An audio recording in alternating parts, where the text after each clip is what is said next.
Sme dojatí vašou ochotou pomáhať. Z 8 rodín je nakoniec 12. Vidieť tu kopu darčekov a vedieť, že za každou jednou vecou je veľká ochota podeliť sa. To je ten najkrajší vianočný darček aj pre nás. Ďakujeme, že spolu tvoríme príbehy so šťastným koncom. Každá táto maličkosť sa počíta, mení životy. Krásne a pokojné sviatky vám všetkým. Keď sme spúšťali našu vianočnú výzvu, dúfali sme, že spoločne potešíme 8 rodín v núdzi prežiť krajšie Vianoce. Vaša odozva však prekonala všetky naše očakávania. Skladali ste sa na drevo na kúrenie, nosili ste hračky, školské potreby, potraviny, kozmetiku, plienky.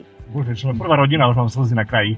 Ja toto nemôžem robiť. Prvý rozvoz za nami, akože brutálne skutočne silné príbehy, ale sme radi, že aj prostredníctvom úsmevu ako dar, aj prostredníctvom pána Drába, sociálne bývanie, sme sa k tým rodinám vedeli dostať a že sme mohli byť súčasťou toho, že im tie Vianoce spravíme oveľa krajšie, ako by mali bez tejto pomoci. Nie je to len naša vďačnosť, spoločnosť s tým pozor, ale ďakujem všetkým naozaj partnerom, obchodným, klientom, kolegom, ktorí boli súčasťou toho celého príbehu, že nám dodali darčeky, že sa finančne spolu podielali, že nám rozdelili tie darčeky a že spravili všetky ten background, ktorý je k úspešnému zvládnutiu takéto dobročinnosti potrebný. Ďakujem.